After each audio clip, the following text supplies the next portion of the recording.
ada di suhunya lah, di suhu TikTok raja TikTok ya. Kita hanya di TikTok, tapi kalau di entertainment lebih dia. Ya kan punya porsi masing-masing. Maksudnya kalau gue udah nggak syuting gitu, tapi entertainment entertain kan tetap harus berlanjut ya. Gimana cara mempertahankan kita niat di Indonesia dan pokoknya TikTok ya salah satu platform yang bisa kita gunakan untuk biar nama kita tuh terus tetap ada dan orang-orang pada tahu. Dan salah satunya kebetulan menjadi salah satu lagi kreator. Nah, itu juga nggak sengaja ya terjadi karena lihat Bapak Anggun ini. Ini kecekaram.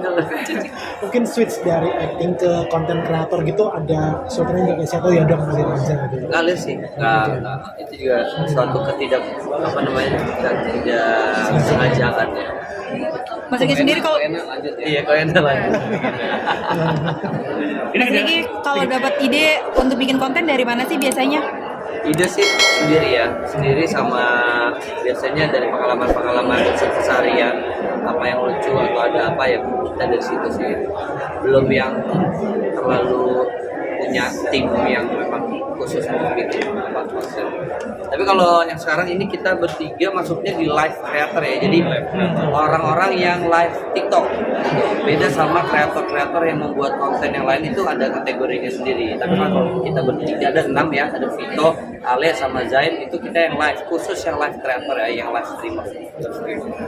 Kalau aku sih kalau biasa short video itu lebih ke orang ngehujat, tapi netizen biasa kayak namanya hujatan itu nggak langsung kita baca dan muka kita tuh pasti kayak nggak mesti dikontrol lah. Tapi kalau misalkan kita di live itu mesti kontrol mood itu satu, kedua hujatan itu langsung ke kita otomatis kayak antara mood kita yang down atau mental kita yang kena atau mungkin apa kayak gimana ya itu tantangan tersendiri sih. Terus habis itu ada request yang lainnya kan dari teman-teman yang nontonin kita gitu dalam kualitas. Bapak Anggun?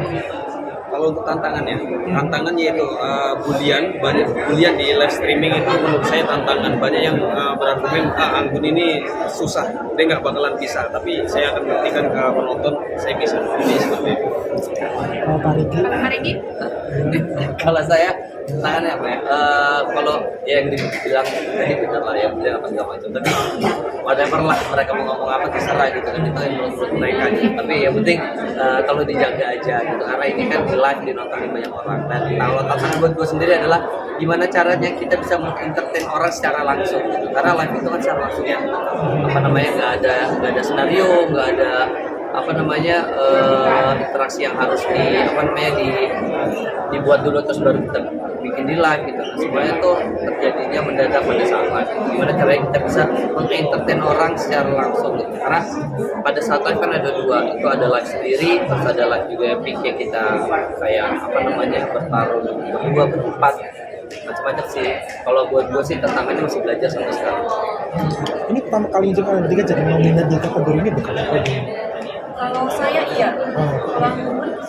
Kita sering. Takut.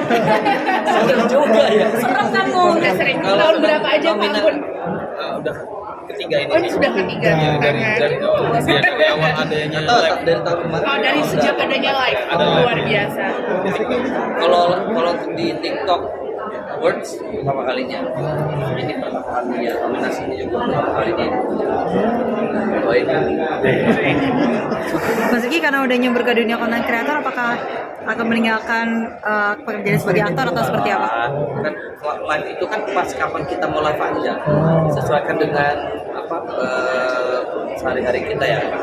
Karena gue juga kerja kan kantoran kan, jadi ya gue atur sendiri lah kapan bisa live. Karena lebih menjanjikan dari media mainstream nggak sih?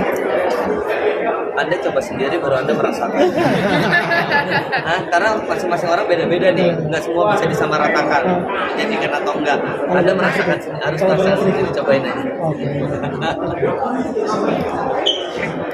Kalau live streaming itu ada kayak kan biasanya mungkin kalau Mas ini kan kayak mungkin bukan yang continue kalau tapi kan kalau dua kreator yang belajar mas ini kan memang menjadi satu pekerjaan gitu istilahnya.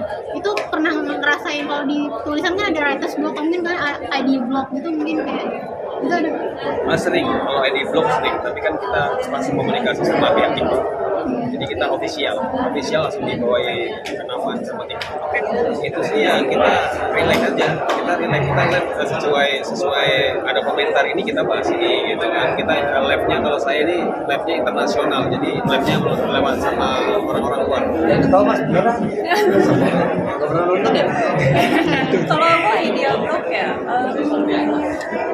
pernah sih, cuman kalau misalkan setelah live itu biasanya aku scroll like trend apa yang minat dari atau mungkin streaming lain yang lagi happening, itu bisa kita ambil satu untuk dikemas dalam live kita lagi.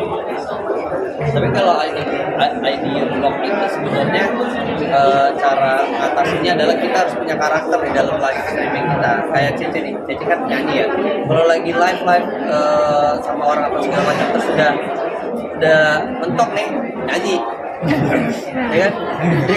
Nyanyi udah aja bisa nyanyi ya.